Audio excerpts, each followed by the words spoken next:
This program proudly brought to you by TGIO Insurance and Auto Rent Hertz. This isn't Lloyd Tully's body. The mystery of the missing body. It isn't my husband. A tantalising tale of blackmail. You really think it's alive, don't you? And kidnapping. You're throwing it like a spear, were you? I'll let you with it in a minute. Water Rats, Tuesday night on Win.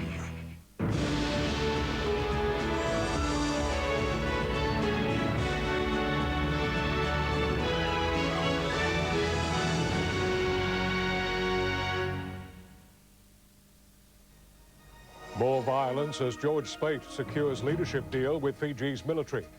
Airline safety standards questioned after fatal crash in South Australia. And gunmen fooled to end kindergarten siege.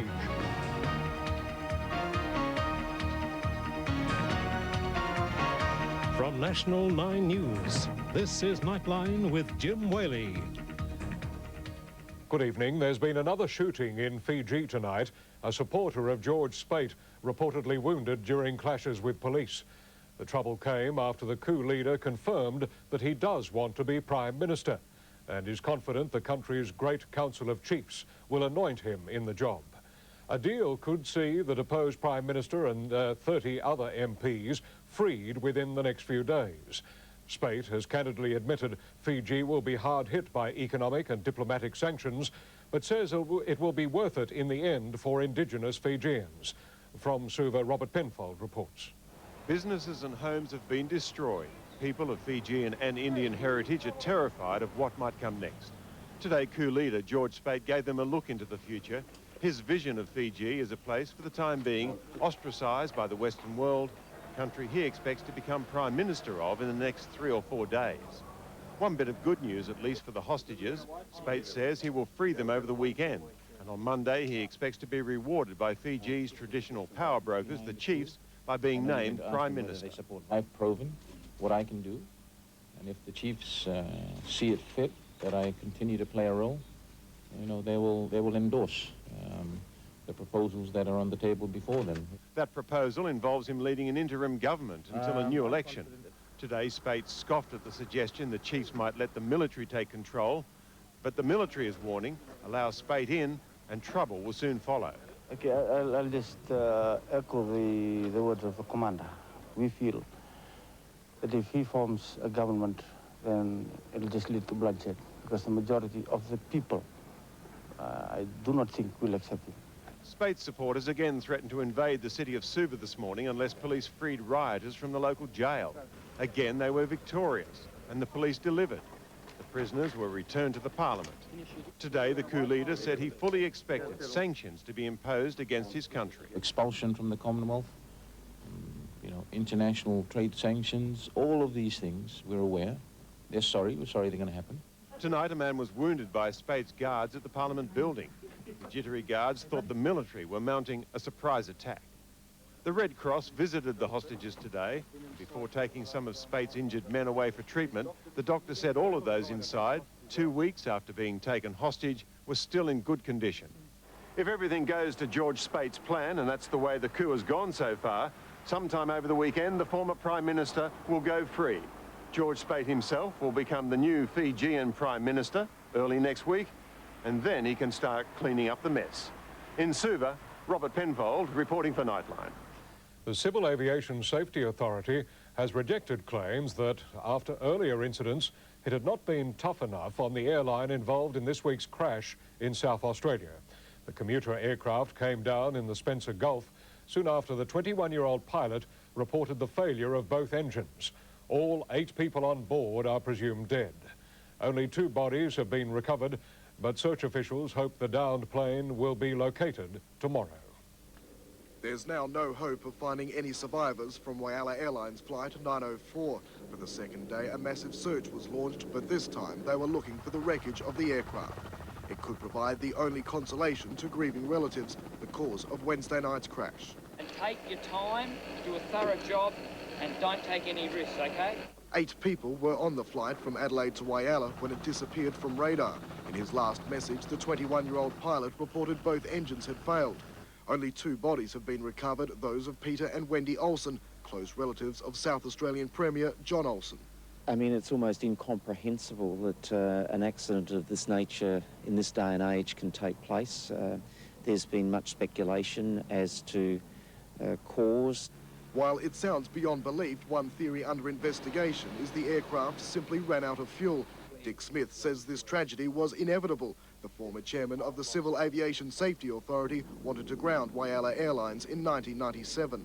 Well, at the time, this airline just consistently wouldn't comply with important safety regulations. These were things like running with very low fuel reserves, overloading, doing repairs to the aircraft after they nearly crashed it without telling the Civil Aviation Safety Authority.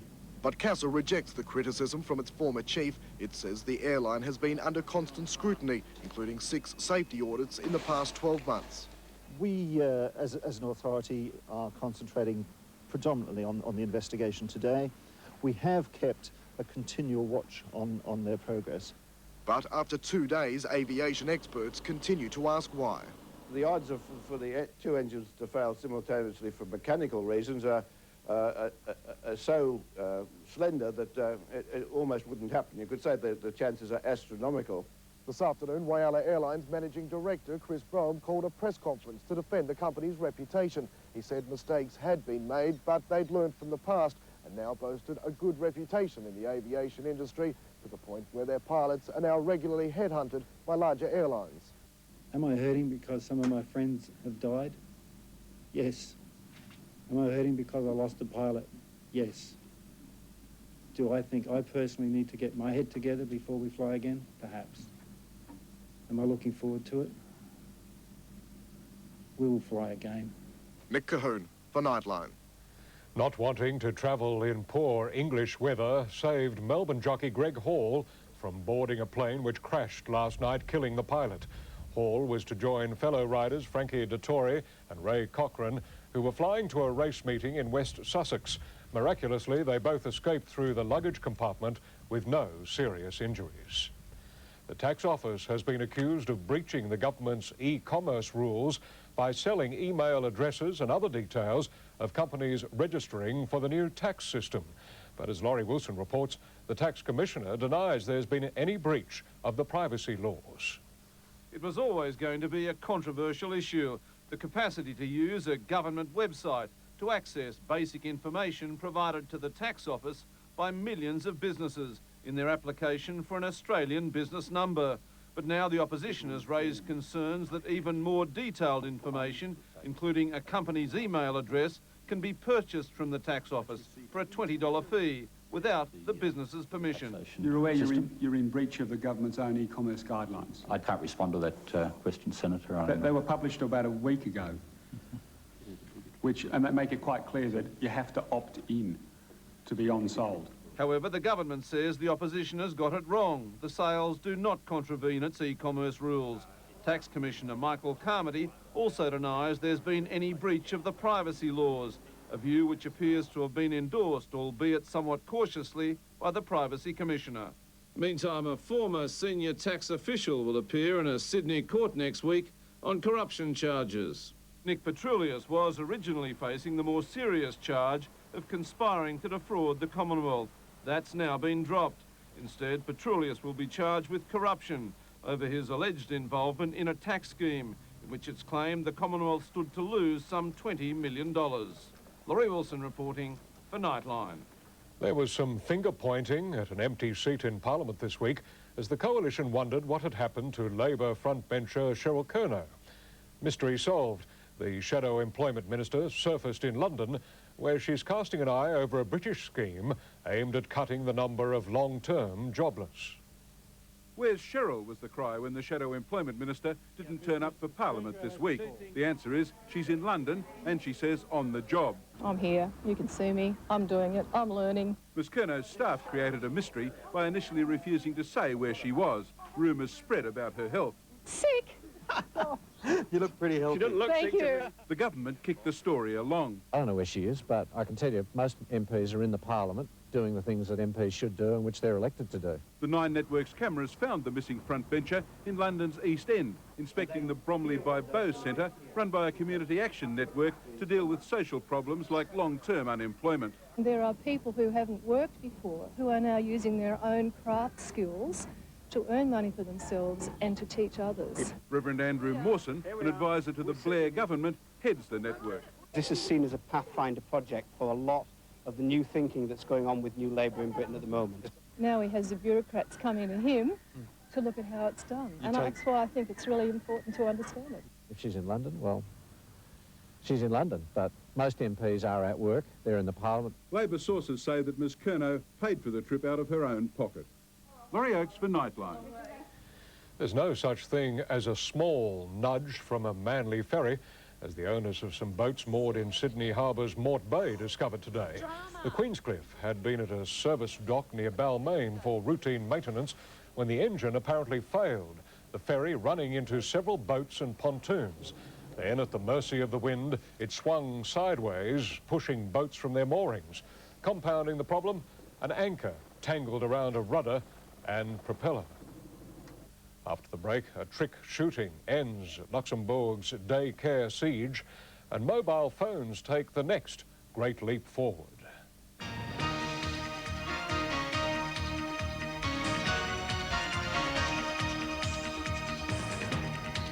From everyday people to performers of the future. I'm just going to get there and sing my heart out. Saturday, it's Starstruck Showdown between the best of the best. Get in there and do it. Who'll take out the grand final? 6:30 Saturday on Starstruck.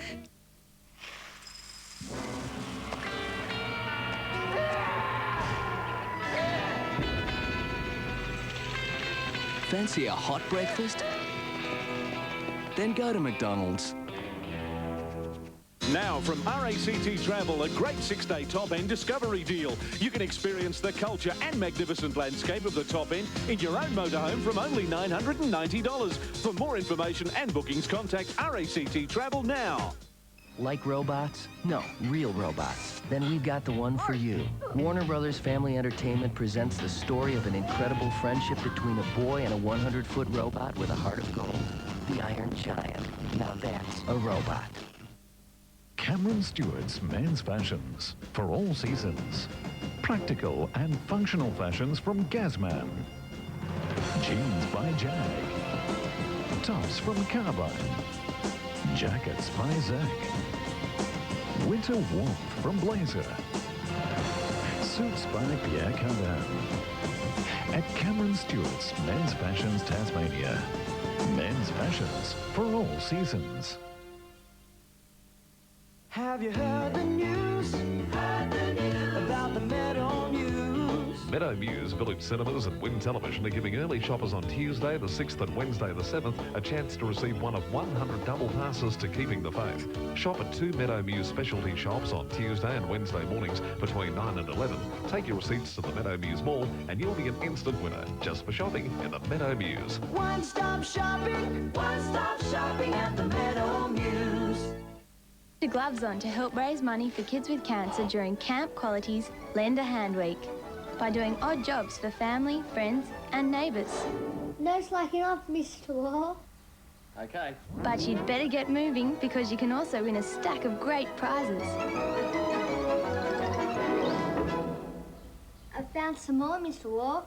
To be in it, pick up your Lend a Hand gloves kit at Coles Supermarkets, Video Easy, Toys R Us or Chemmart.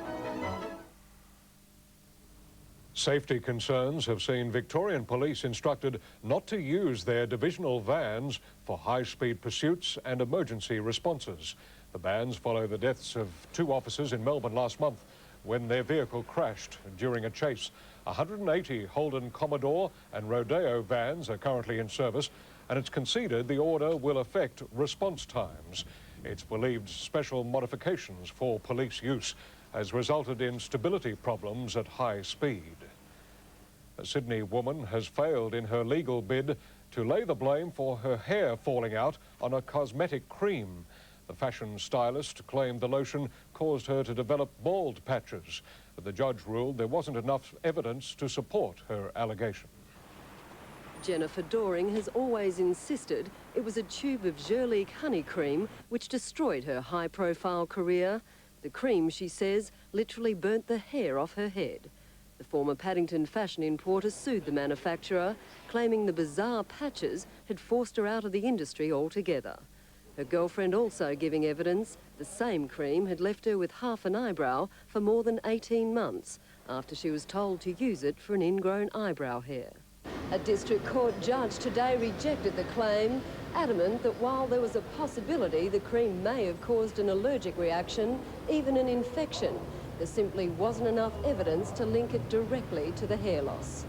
Medical experts also claim Ms. Doring may have been suffering from a rare psychological disease where a person repeatedly but unconsciously plucked out their own hair until they were left permanently bald.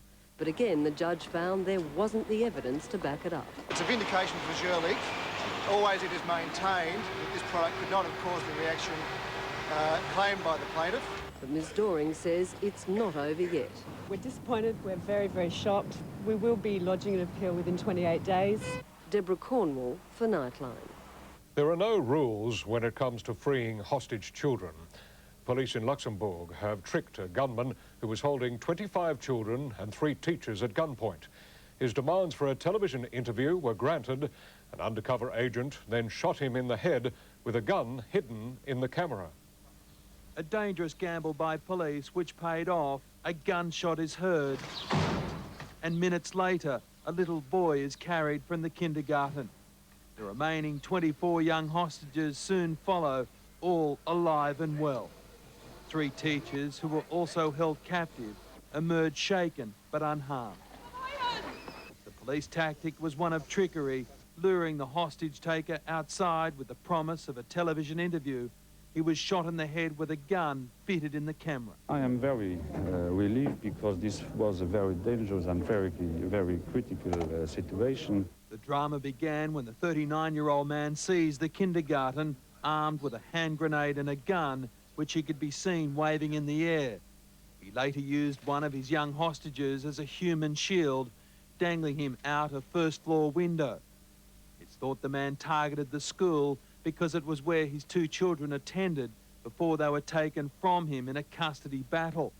He's said to have had a grudge against the school's directors. His erratic behaviour led police to carry out their elaborate plan. Its success was marked with joy. Parents who feared the worst reunited with their children. Damien Ryan, reporting for Nightline. The father of Cuban boat survivor Elian Gonzalez has appealed to his Miami relatives to end their legal battles to keep the 6-year-old in the United States. His plea came after an Atlanta court upheld an earlier ruling that only a parent can act for a child in immigration matters. The Miami relatives had wanted Elian to apply for political asylum. Angered at today's decision, Cuban exiles gathered outside the home where Elian lived with his uncle for 5 months after his perilous boat journey in which his mother drowned. The relatives have 2 weeks to appeal. Show business legend Bob Hope is in a California hospital after coming down with a painful stomach complaint. Doctors say it's treatable and not life-threatening. Hope, who turned 97 earlier this week, is expected to be in hospital for at least a week. A flotilla of small ships is currently sailing across the English Channel to mark the 60th anniversary of the evacuation of Dunkirk. Many of the vessels were among those which helped rescue 340,000 Allied troops from the beach, saving the British Army as France fell. It was considered a major turning point of World War II as the troops defended Britain, then later returned to defeat Hitler. The journey is the last of its kind, the final time Dunkirk veterans will officially gather. Every generation has its new toys, and the choice of gadgets for today's young generation, particularly in Japan, would have staggered the imagination just a few years ago. The latest must-haves for teenagers in Tokyo are mobile phones that connect to the internet and video phones that let you look while you chat. In cell phone crazy Japan, there's a new word on the street: email. Japan's chattering class of teenagers is now the you've got mail generation. It's I mode, I for internet. Japan is tapping into the future by typing emails on cell phone pads, then sending and receiving them via the internet, just like using a regular computer. I send 100 a day, she says. I get good morning messages, she says, as soon as I wake up. It's a ringing success, adding 25,000 new customers a day and 12,000 special iMode websites with big offerings sized for the small screen, like trading stocks, checking weather, sending a picture to a prospective date. Feeding the frenzy, noisy conversations are straining this polite society's patience. It's silent, really, because you're just surfing through websites. You're not really talking like you would on a phone, and so you're not really disturbing the people around you. But of course, you know, they wouldn't leave it at that. Coming soon, the video phone, which means you'll have to share your bad hair day with everyone who calls. Hi. Video messages that can soon be posted on websites, downloaded when this internet video phone hits the market. Chatty teenagers will love it. So brace yourself, parents. The force of technology is with them. Barry Peterson for Nightline. British balloonist David Hempelman Adams has fulfilled his dream of becoming the first person to fly a balloon to the North Pole. Sent slightly off course by strong winds, the adventurer passed about 20 kilometres to one side of the pole, but that was good enough for his technical team in the UK to break out the champagne. Hempelman Adams now has to make it back off the ice cap to land, hoping he doesn't have to use his emergency kit, which includes a sledge, flares and a dinghy, as well as a shotgun to keep the polar bears away. In a moment, the latest sport, including tonight's rugby league and AFL action, the latest from the French Open, and Luke Egan barrels his way to the Quicksilver title in Fiji.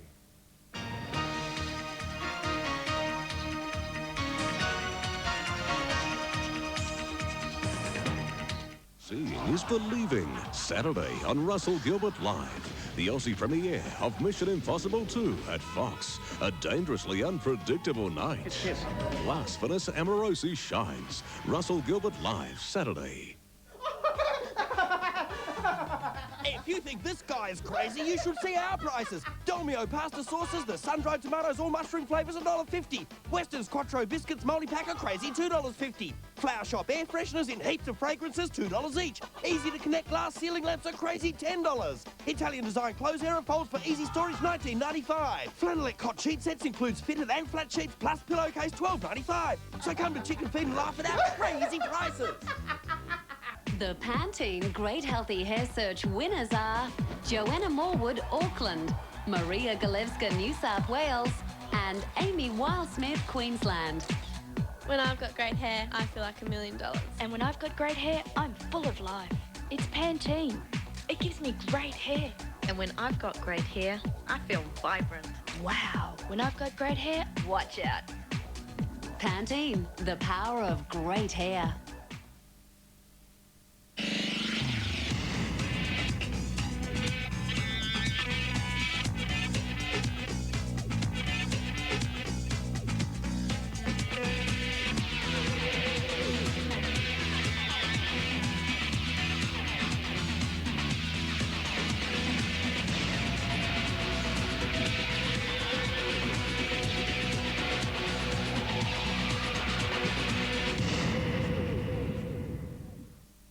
Have you heard the news? About the Meadow Muse? Meadow Muse Village Cinemas and Win Television are giving early shoppers on Tuesday the 6th and Wednesday the 7th a chance to receive one of 100 double passes to Keeping the Faith. Shop at 2 Meadow Muse specialty shops on Tuesday and Wednesday mornings between 9 and 11. Take your receipts to the Meadow Muse Mall and you'll be an instant winner just for shopping in the Meadow Muse. One-stop shopping at the Meadow Muse. A terrifying secret is about to be unleashed. Can we count on you? And plunge reality Says he is experiencing the future. into oblivion. The end of everything on Farscape, 8:30 Saturday on Win. Now to sport, and in AFL, Adelaide's mid-season resurgence continued at Colonial Stadium tonight, but it was a tight contest against the highly fancied Richmond side. The Crows eventually getting home by 8 points. Richmond has been playing against the odds. Tonight they started favourite. Once again, injuries costly. Wayne Campbell benched after a Bickley body blow. The tall Tiger forwards were in the plan, but the unexpected did happen. Bickley, this gem smothered. And he's going to give a goal away. Knights will stroll in and kick it. But the Crows crashed back. Peter Vardy, 2 goals. A handy one after the siren from a Matthew Knight's turnover. Adelaide in front. It's got the distance. It's a good kick. Coach Danny Frawley seething after a disastrous time-on period. The Tiger skipper turned it around, though. 2 more goals in the second quarter. One better was Vardy. The lead pinched again. The Crows by 3 points. And he's done it again. He's got 4, and the Crows are back in front.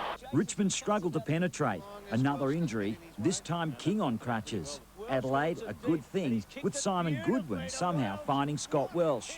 Vardy, his third 5-goal haul this season. He has kicked it magnificently. Ian Perry popped a shoulder, while Gale lost sight of things. A contact lens the problem. Hard to read the lead. A dozen times it changed.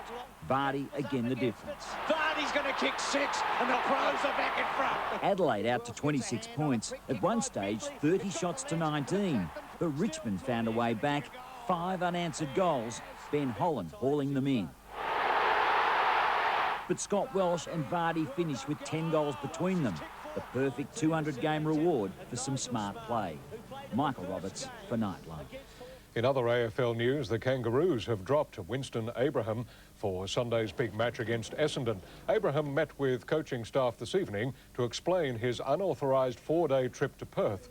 He'd gone to Western Australia to deal with some personal problems and nurse his injuries from a brawl outside Melbourne's Crown Casino on Monday night. Police intend discussing that incident with the Kangaroos star. An important game in rugby league tonight with 2 teams battling for the crucial 8th spot. And it was Parramatta who grabbed the points, the Eels coming from behind against the Bulldogs to secure a 13-point victory. Both sides were on 17 points before tonight. Too close for the Eels to blow early chances. They have bombed a certain try. Costly mistakes at the other end too. Bert's loss, Feeney's gain. They're going over. Brad Clyde doesn't normally kick. After this bomb, he might find himself with a new job. Up they go, they've scored. Quick hands doing the work for Parramatta. Nathan's away. Penrith scores. A field goal cutting the margin to 3 at the break. Amanda likes it. The arm will go up. Another deft kick saw the Eels take the lead midway through the second term. Did he get a hand on it? That was Pat Richards' first career try. Daryl Halligan oh so close as he nears the all-time point-scoring record. And I think he took the post with him. Soon after, Richards was away again, sprinting down the sideline to notch up number 2. Plenty of doubt over this lead-up pass from Dimmick, though. There's a bloke hanging on to him. It's a pass off the ground. The controversy lessened somewhat as Schifofsky found the post to put the result beyond any doubt. He has done it again! Mark Barlin for Nightline. To the French Open, and Mark Philippoussis is moving towards a spot in the round of 16. The Scud is currently 2-1 up against Hishamuratsi. The Australian has been in control from the start, the Moroccan finding his big serve difficult to handle. Even though clay is not his best surface, Philippoussis appears to be having no trouble with the pace of the court and is also dominating at the net. Earlier, Leighton Hewitt and Jason Stoltenberg moved through to the third round, while fellow Australians Andrew Illey and Patrick Rafter bowed out. The biggest surprise, though, was the elimination of top seed and defending champion Andre Agassi. That boosts the hopes of local favourite Cedric Pioline, who defeated Rafter in straight sets. Rafter gave as good as he got in the first set, matching Cedric Pioline until the tiebreak when the 6th seed got the better of him. The Frenchman broke for a 2-love lead, and Pioline later converted it into 2-0. Rafter showed flashes of brilliance, but Pioline read his trademark serve and volley. Oh, that's well played. Rafter joined the crowd when the Mexican wave went around. Pioline's pirouette caught everyone by surprise. Don't try this at home, folks. It really doesn't work too often. The Frenchman winning in 3. Andrew Illey's clash with 12th seed Marat Safin wasn't short on exposed feelings. In a seesawing tussle, the 20-year-old Russian let it all out. Illey's combination of scrambling and sitting was hazardous, while Safin arm wrestled with his own emotions before he got the upper hand. Illey retired with arm and leg injuries, trailing love 5 in the 5th. The biggest surprise came when Andre Agassi served for a 2-0 lead against Slovakia's Karol Kuchera. The top seed then had treatment for blisters, and Kuchera unseated the defending champion, winning 12 of the last 13 games. Charles Christian for Nightline. A real coup in Fiji for Australian surfer Luke Egan.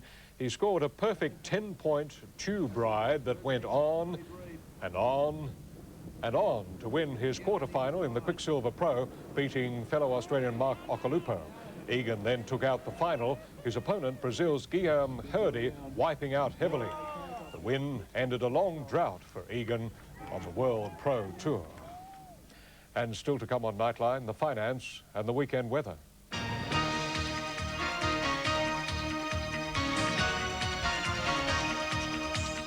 9:30 Saturday, a premiere movie special. Has this gun been fired recently? A powerful new British drama. This is for taking my father's life. Featuring Jimmy Griffin, private investigator. The Broker's Man, fighting Frank Russell, premieres 9:30 Saturday.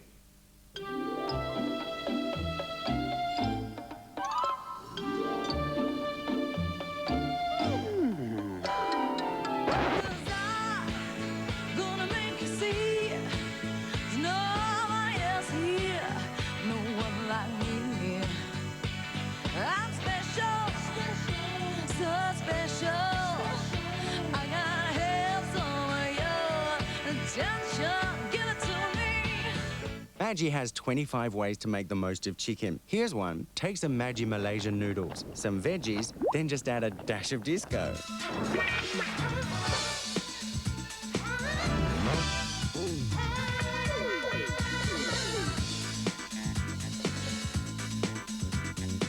If you prefer, try roast chicken and gravy with a bit of swing.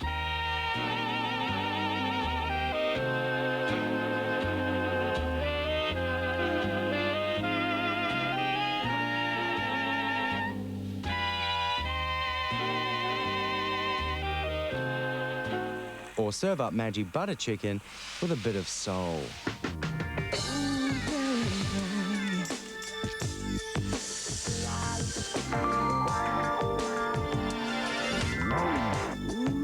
Get the recipe book in this month's Woman's Weekly. However you like chicken, Maggi can help you make the most of it.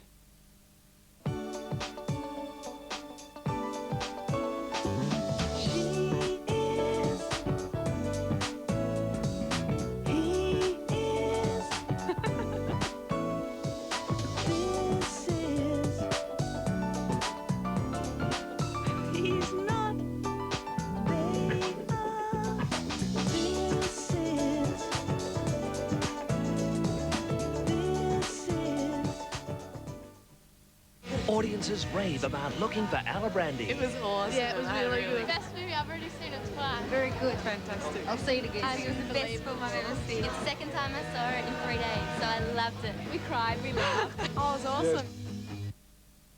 In finance news, the Australian share market closed more than 1.5% higher following more confident rises on Wall Street.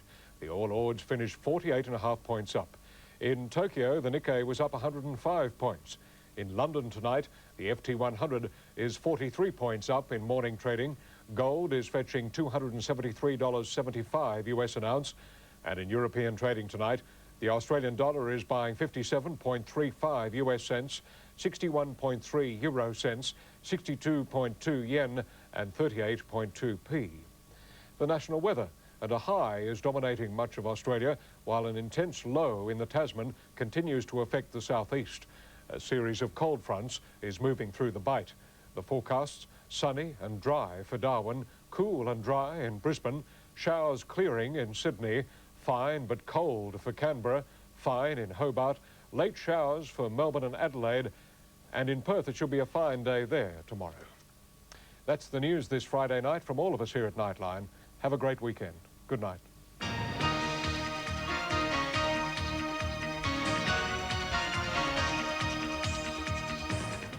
On Destinations, step into a different world as we travel across Bass Strait to an island of magnificent wonder. Escape with Wendy Kennedy to Flinders Island. Destinations, 5:30 Sunday on WIN Television.